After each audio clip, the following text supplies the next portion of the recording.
Olá, turma! Espero que vocês estejam bem, aí animados com a nossa aula. Vamos dar sequência às nossas aulas. Já estamos na aula 3, né, professor? Isso.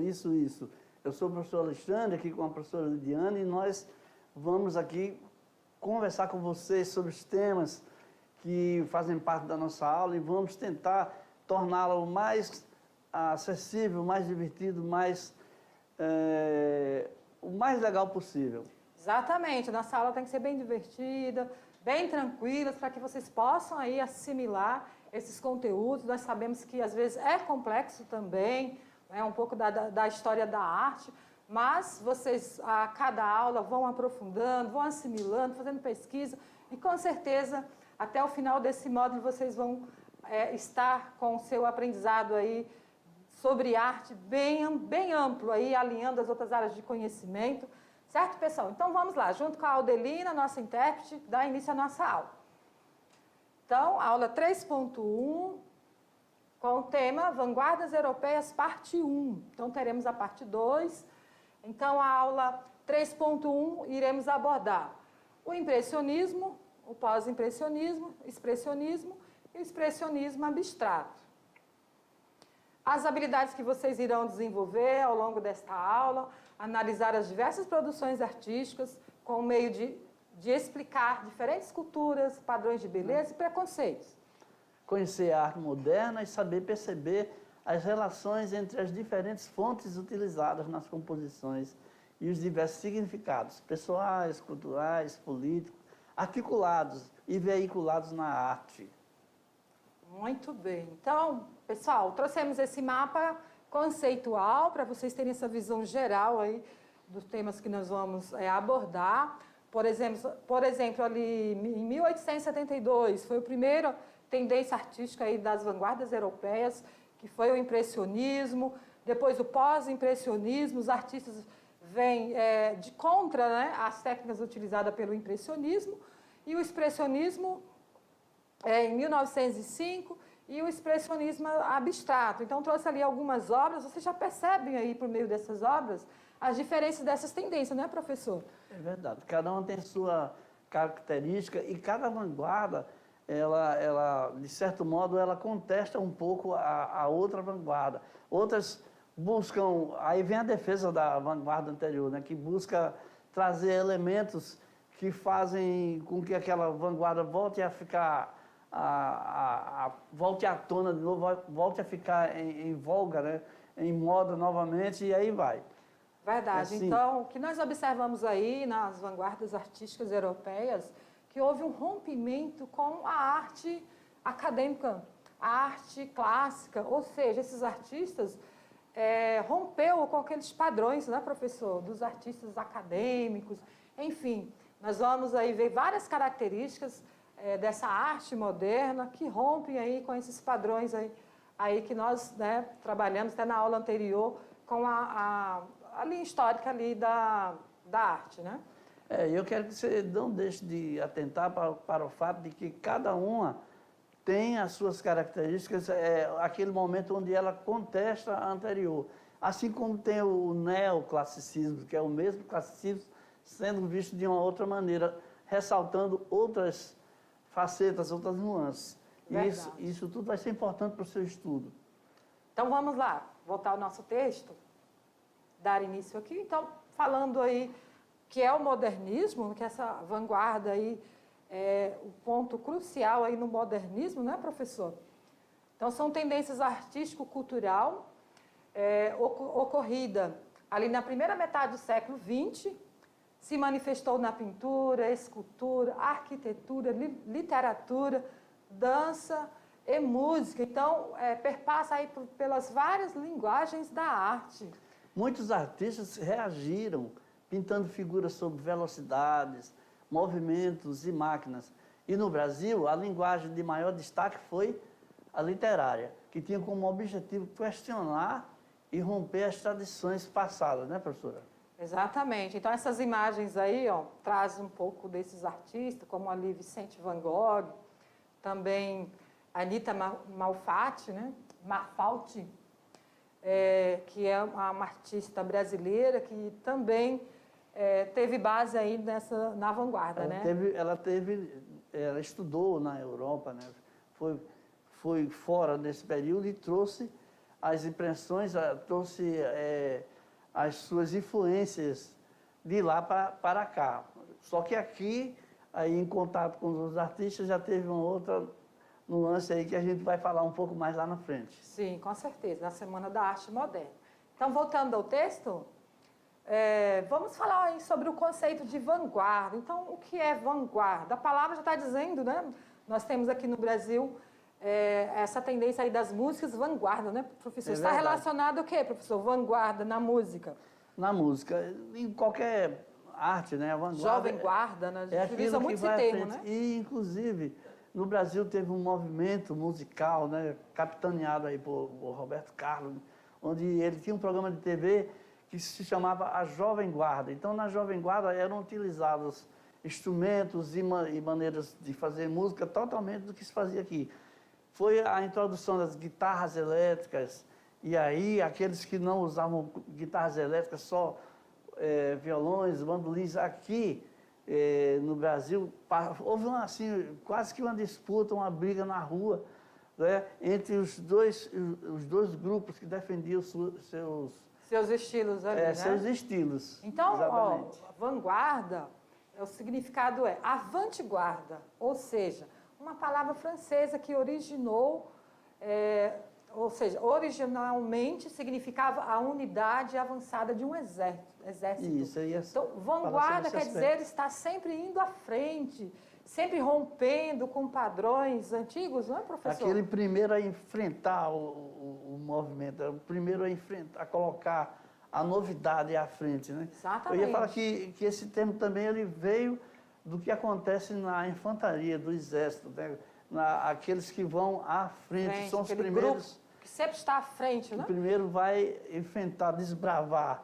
E é o que acontece quando um artista descobre uma nova vertente artística, né? Ele está à frente dos outros, né? Como na música, né, da Jovem Guarda, eles quebraram a maior guerra, a maior batalha, porque trouxeram a guitarra, que veio, é um instrumento estrangeiro, um instrumento que veio da Europa, da Inglaterra, e um instrumento que veio de outro continente, de outra localidade. Exato. E essa colocação desse instrumento aqui na nossa música aqui gerou bastante revolta. Assim como os artistas que vieram com outras técnicas foram, de certo modo assim, eles sofreram uma certa barreira.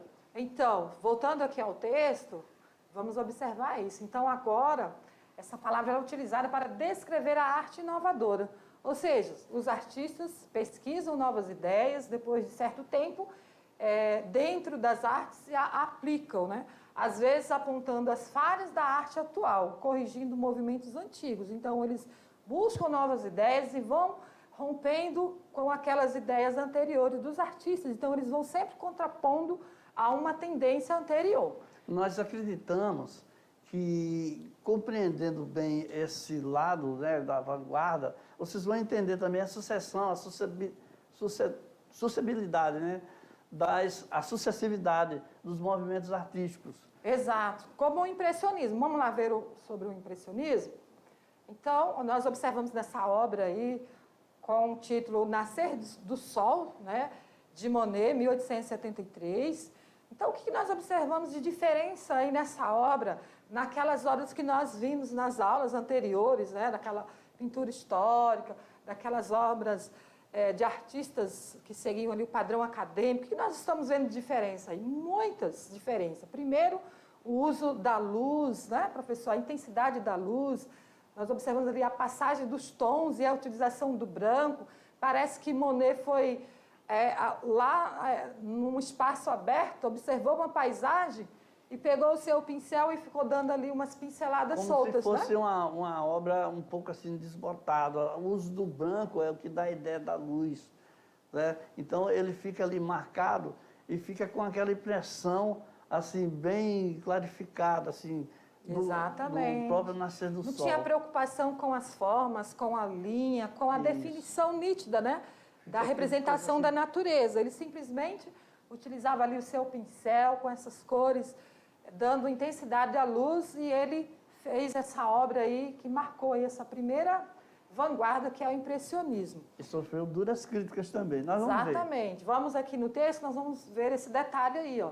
Então, o termo impressionista foi cunhado de um insulto à obra de Monet, ou seja, a impressão sol nascente da obra anterior, que foi essa obra aí, ó, Campos de Papoula. Isso que tu fala, né? O crítico Luiz Leroy, né, escreveu: impressão, qualquer papel de parede é mais bem acabado do que essa marinha. Ele estava querendo insultar, ele estava querendo debochar da obra do artista. Mas foi exatamente essa palavra aí que foi assim, a palavra que denominou o movimento e que foi assim, plenamente aceito pelos artistas e se desenvolveu bastante no meio artístico europeu. Com certeza, ele foi além ali, né, do seu Ele teve seus seguidores, tempo, né? Teve seus seguidores. Então, seguindo aqui, estudante, Monet, então, fazia parte de artistas franceses, né, lá na metade do século XIX, foi de contra os temas históricos e o refinado acabamento das obras de arte acadêmica, né, como eu já comentei. Eles propunham, então, criar a imagem da vida moderna como viam, né? Então, eles observavam ali a natureza e representavam ali, por meio ali da sua obra, capturando, então, a impressão do momento que passa o efeito da luz. Então, os impressionistas, eles pintavam muito em céu aberto, né? Espaços abertos, Isso. Né, professor? Procuravam colocar na obra, conforme o momento, a impressão, o efeito da luz que estava dando sobre as coisas naquele instante. Teve até um certo artista que ele fez a mesma figura, ele fez umas 6 ou 8 vezes durante um dia inteiro, pegando desde da manhã até o entardecer. Legal, interessante isso, né? Então, vamos ver aqui as características do impressionismo. Abandono dos temas literários e históricos, interesse por várias atmosféricas, passagem do tempo e mudanças de estação, pinceladas curtas, soltas, rápidas, né? Inexistente de áreas lisas. Olha essa obra aí, Calvo de Araújo, paisagem amazônica. Então, uma obra aí com a técnica da arte impressionista, né? Então, os artistas também abandonam o preto, né, das cores ocros, em favor das cores brilhantes e a luz do sol.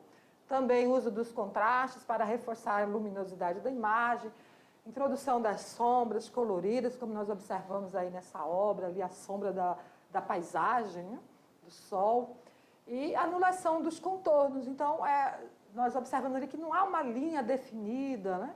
Então, eles também fogem dessas técnicas aí, da arte acadêmica, os contornos, o acabamento ali nos contornos, né, professor? É verdade, eles colocavam assim, procuravam ressaltar mesmo a questão da luz, do momento, aquele momento, né? E aí não havia assim toda aquela exigência, preocupação em deixar tudo definido, as formas totalmente definidas. Definida, a representação, né, real, totalmente, né, do objeto. Então, vamos a uma curiosidade, pessoal. Então, o que tem em comum nessas duas obras? Observam aí, dá uma olhada direitinho aí. O que vocês estão observando aí nessas duas obras, né, que são de artistas diferentes, porém, né, no mesmo período, impressionista e também da tendência impressionista. Então, essas obras está ligada a um fato inusitado. O que houve, professor, nessa obra aí? Renoir, né? E Renault e Monet pintaram o quadro o mesmo quadro, né? Só que a visão deles foi diferente por causa do momento em que a luz do sol incidiu sobre aquele lugar. Então, cada um deles colocou uma impressão diferente sobre aquele lugar, aquele momento e aquele lugar. Verdade. Vamos olhar de novo ali, para vocês observarem. Observe que é o mesmo espaço, é o mesmo local, os barcos, ali aquela ilhazinha com uma árvore ao centro. Então, porém, como o professor falou, ele pintou, dois artistas pintou o mesmo espaço em momentos diferentes, né, da posição do sol. A luminosidade Diferente, né, professor? Totalmente diferente. Muito bem, legal. Então vamos lá. Então essa obra é desses dois artistas aí, Monet e Renoir. Vamos então para uma atividade interativa. É um momento que os alunos descansam um pouquinho aí a mente, porque eu sei que vocês ficam atentos aí nas nossas, né, falas e a gente respira também um pouquinho. Então vamos lá, fazer uma atividade interativa para vocês irem já refletindo sobre o conteúdo que nós estamos abordando aqui nesta aula. Então vamos ver qual é a pergunta. A pergunta da nossa enquete, né? Afinal, o que é estética? Qual é o conceito de beleza? Nós temos aí 3 obras de artes aí, retratando figuras femininas, né? Temos aí a Vênus de Willendorf, a Vênus de Milo e a Mona Lisa. Vênus, né, garotas, mulheres, né? Vênus era como chamava a Miss, a musa, né, aquela que era exaltada, a figura feminina. Então, nós temos aí essas 3 figuras, e aí mas vejam vocês que...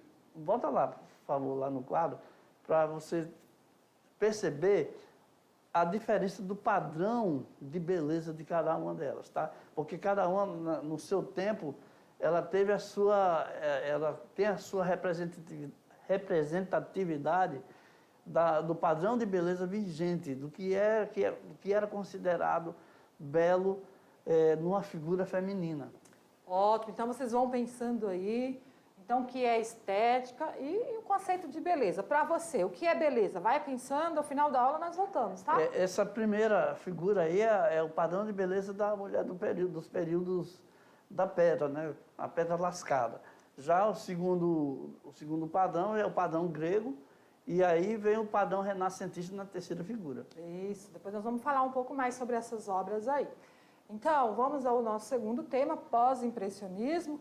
Então, nós abordamos sobre o impressionismo e pós, que veio depois, né, professor? Isso. Então, se refere a obras de vários artistas que seguiam após o surgimento do impressionismo.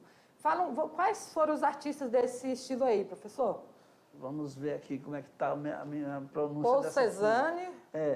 Ele se concentrou na estrutura pictórica, né, nos desenhos, nos pigmentos, né, nas figuras. Isso. O Georges Pierre Seurat se concentrou no caráter científico da cor. E o famosíssimo, inesquecível Vincent van Gogh reflete sua intensidade emocional.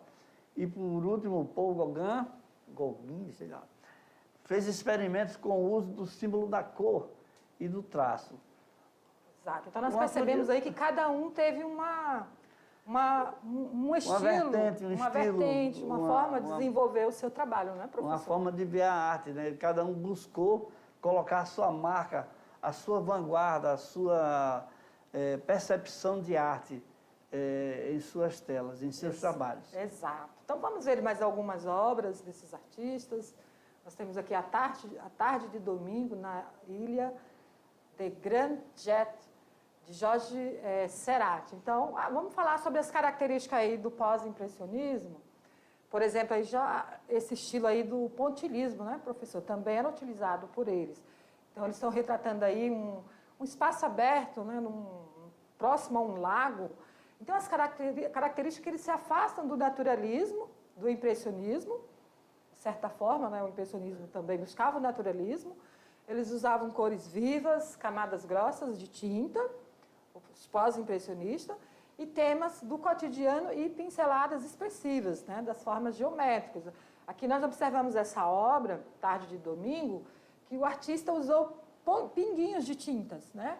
Também usando aquela técnica do pontilhado, e formou aí as imagens. A gente pode perceber também que, em relação ao naturalismo, as figuras não são exatamente iguais ao que a gente vê na vida, na verdade, na natureza. E também a luminosidade, as figuras não estão tão desfocadas, né? E já existe um pouco mais de cor, de nitidez da cor real, natural das pessoas. Verdade. As cores estão mais vivas, as camadas de tinta são mais grossas, são mais dão uma maior expressividade. Mais fortes, né? Isso. Aí, Vicente Van Gogh, né, um artista aí, como o senhor falou, muito importante aí do pós-impressionismo. Trouxemos aí três telas dele, né? Uma retratando aí o autorretrato dele, né, professor? Nós observamos ali que ele está com a orelha cortada. Então, Van Gogh, já comentei em outras aulas, foi um artista muito problemático, com questões psicológicas, enfim, mas ele focou toda a sua energia em suas obras, né? Desenvolveu trabalhos maravilhosos que estão aí em museus e são vendidas e com preços altíssimos, viu? Então, foi um artista que nasceu numa família pobre, não teve muitas condições financeiras, mas ele foi desenvolvendo ali essa habilidade na arte plástica, né, professor? Isso. E tudo que ele observava, ele, então, trazia para as suas obras. Então, ele deixou muitos registros interessantes aí no seu trabalho. Vamos ver aqui essas obras. Uma ali chamada Noite Estrelada, de 1889, e o quarto do artista, do próprio artista, né? Olha como o quarto dele era bem simples, né? Observamos aí, porém, desenvolveu trabalhos magníficos, porém tinha muita dificuldade na sua vida pessoal, psicológica. O Van Gogh, ele tem, assim, uma grande legião de seguidores, ele é muito amado. E então, lá no estado de onde eu vim, lá do Rio Grande do Norte, eu conheço, tem umas pessoas que fundaram até uma banda com o nome dele, né? Só que eles fizeram uma pequena alteração, em vez de Van Gogh, colocaram Van Grogs. Mas uma banda de rock lá, muito interessante. Mas eles tinham, assim, admiração pela obra, pelo estilo artístico, pelas suas pinturas. E eu acredito que ele é um artista ainda hoje muito celebrado. Verdade. Por conta das suas ideias artísticas. Então, vamos para o nosso próximo tópico. 3, expressionismo. Então, nós falamos do impressionismo, o pós-impressionismo e expressionismo, né? Que já é uma outra tendência, né?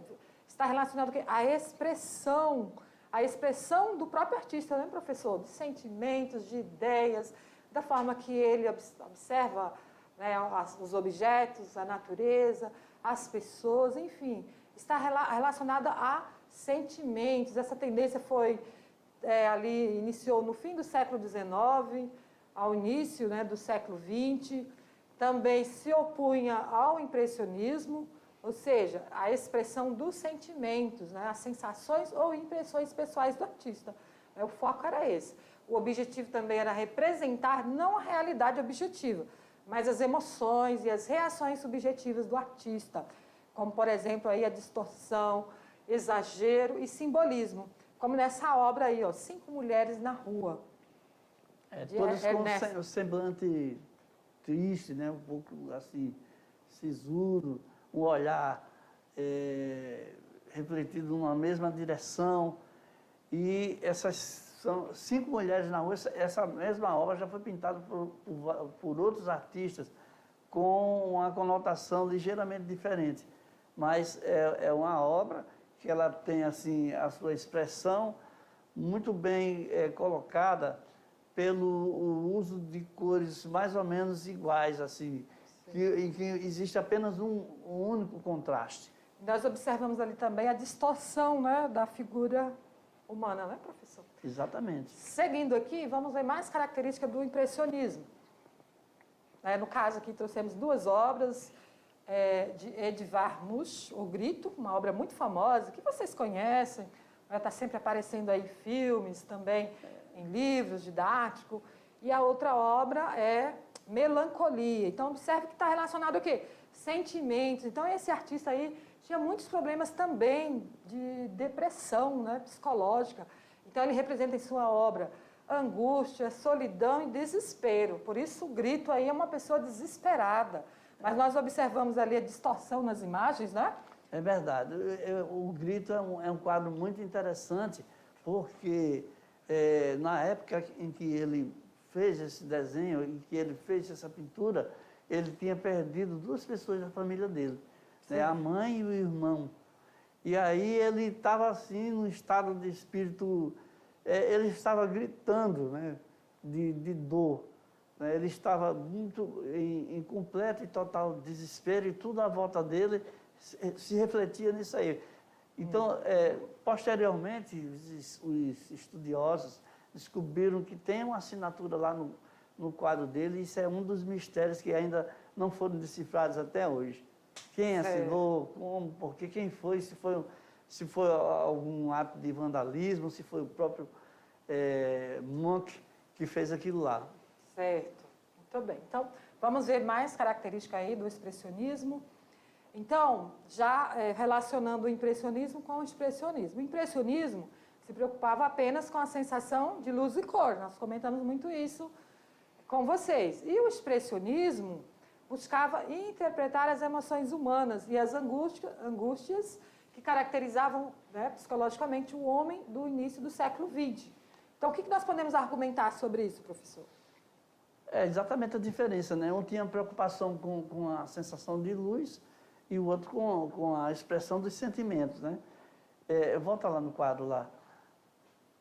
O pintor norueguês Edvard Munch, na obra O Grito, apresenta figuras humanas sem linhas reais, uma figura humana sem linhas reais, que se contorna sob o efeito de suas emoções.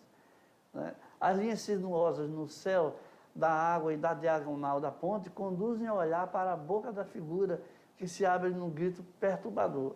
O engraçado é que várias representações dessa obra estão presentes até no nosso carnaval, né? Que hoje em dia, nesse período festivo, aí as pessoas se produzem com máscaras que Sim. são uma reprodução da obra do Edvard Munch. Verdade. Então, seguindo aqui, vamos falar do expressionismo no Brasil. Né? Lembrando que vários artistas brasileiros também seguiram essas tendências, né, professor? Até porque muitos deles também formaram, fizeram cursos na Europa. Então, ó, trazido por artistas estrangeiros e brasileiros, em 1913 aconteceu a exposição do russo Lassar Segal. Seu trabalho já trazia, então, alguma influência da estética expressionista, como nós estamos vendo aí nessas duas obras. E também ali de Anita Malfatti. Então, O Homem Amarelo. Então, essa tendência expressionista, não é, professor? Exatamente. Ela usou cores não usuais, né? Colocar Sim. uma cor totalmente amarelo ocre, eu acredito, sobre a composição do rosto de uma pessoa. E nós vemos também uma coisa interessante que acontece muito no Brasil. Alguns artistas não brasileiros que vêm para cá, se apaixonam pelo Brasil, se apaixonam pela nossa arte e trazem as suas influências e acabam contagiando também, contaminando também positivamente a nossa arte, as nossas obras. Verdade. E os nossos artistas. Vamos ver mais uma obra aqui dessa tendência. Oswaldo Goeldi, de 1895 a 1961, que ele viveu, ele foi um dos artistas que foi proeminente nessa tendência aí. Ele tinha estéticas vinculadas ao expressionismo alemão, com o uso de xilografia e com o uso de uma técnica que obriga a construir imagens de alto contraste, como essa que nós observamos aí, né? O Ladrão, que é uma xilogravura de 21,2 centímetros por 17,2, cerca de 1955, mais ou menos. É uma outra técnica utilizada, então, pelos artistas expressionistas, né, professor? Exatamente. Xilografia. Ele se dedicou aí, as obras dele são todas nesse sentido aí, nessa tipologia aí, com esse risco aí e a cor, onde a figura se destaca aí de uma maneira muito inesperada e diferente, né? Sim. Então, vamos para o nosso último tema, o expressionismo abstrato. Então, pessoal, se inspirou no surrealismo, obras com base nas ideias, né, psicanalíticas de Carl Jung e Freud. Então, no que se refere ao mito, à memória e ao inconsciente. Então, o surrealismo estava ligado ou focado às questões psicológicas, né? do mundo psicológico, dos mitos, né? Da memória, do inconsciente. E ganhou força na segunda metade da década de 1940. Então, o expressionismo abstrato são artistas que desenvolvem obras abstratas, com figuras, que muitas vezes não é a representatividade de um objeto real ou de uma figura humana ou da natureza, né, professor? Enfatizava a capacidade expressiva das pinceladas, como exemplo, a obra Mulher, que eu vou trazer aqui para vocês. Ó. Pois é, a Mulher de William Kuning, 1904 a 1997. Esta obra pertence a uma série de 6 pinturas figurativas, quer dizer, não são pessoas reais, são figuras, desenhos de figuras e mulheres que foram produzidas entre 1950 e 1955. É uma composição com pinceladas rápidas, semelhantes, que se esconde no inconsciente do artista. É isso aí que tem a ver com a conotação abstrata, porque são coisas que são pintadas a partir do inconsciente, a partir dos sonhos, da psique, própria, né? Da psique humana, ou seja, divagação do pensamento. Viagem do pensamento, nas ideias. Quer dizer, isso aí é o conceito de abstração, né? A pessoa fica ali pensando e é sobre aquelas coisas que ela pensou, que ela divagou, ela vai e coloca nos quadros, na tela, e aí o resultado são coisas como essa que a gente acabou de ver. Exato. Vamos ver aqui mais um artista importante aí do expressionismo abstrato. Um artista norte-americano. Ele foi de Nova York, né? Não está mais vivo. Na década de 1912 e faleceu em 1956. Né? Essa obra aí de Jacques Pollock. Então, algumas dessas obras aí estão lá no Museu, né, de Arte Moderna, em Nova York, nos Estados Unidos. Olha como ele desenvolve a sua técnica, professor. Muito diferente da maioria dos artistas, né? Simplesmente, pessoal, ele pega, joga a tela ali no chão e vai jogando tinta, areia, usa ferramentas para fazer a sua obra. Então, como é expressionista abstrato, ele não tem preocupação ali de definir um objeto, de definir uma imagem. Simplesmente, a forma que ele vai jogando a tinta, vai jogando pingos, né, de tintas, mistura areia, usa ferramenta, ele vai formando ali uma imagem abstrata. E foi muito famoso aí por ter essa criatividade, né? As pessoas, muitas pessoas começam a olhar, os apreciadores, né? Aqueles que estão lá para consumir a arte, eles se identificam olhando algumas coisas. Parte disso aí é o conceito de arte de vários artistas que foram surgindo, né?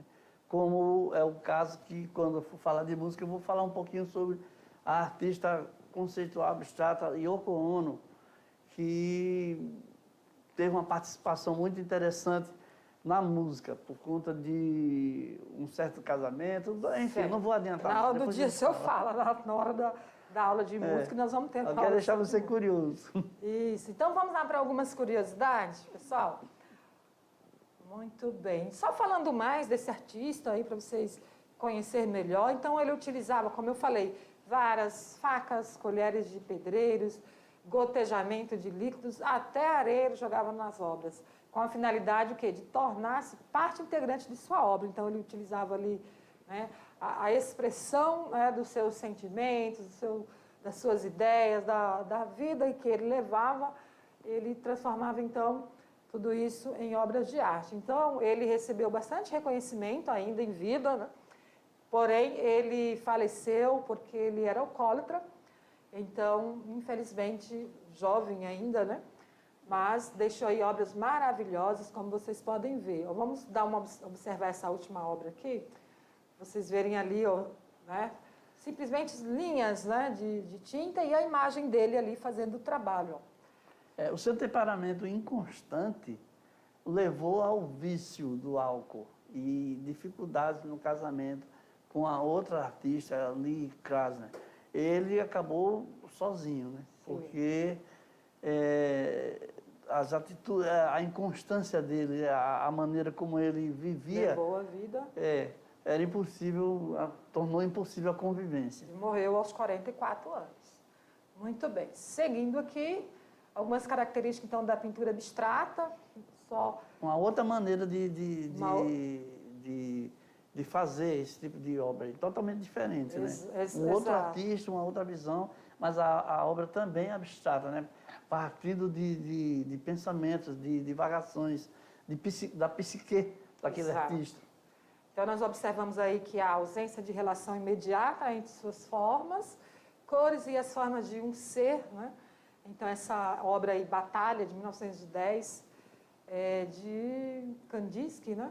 Kandinsky. Então, é uma tela abstrata que não representa nada da realidade que nos cerca, nem narra figuramente alguma cena histórica, literária, religiosa ou mitológica. Simplesmente abstrata, não tem uma definição. Nem por isso deixa de ser belo, né? Exatamente, tem os apreciadores, né? E há comércio para isso. Então, a última obra, Abstracionismo Geométrico, o artista utilizava o quê? Forma geométrica, racionalidade, valorização da reflexão intelectual, organização e uso de formas geométricas. Aqui um artista brasileiro, também abstrato, né, professor? Isso. Aqui, essa arte abstrata aqui ganhou força no Brasil a partir da primeira Bienal de São Paulo, entre os artistas brasileiros de arte abstrata. Podemos destacar aí Antônio Bandeira, né? Sim, também esse artista que...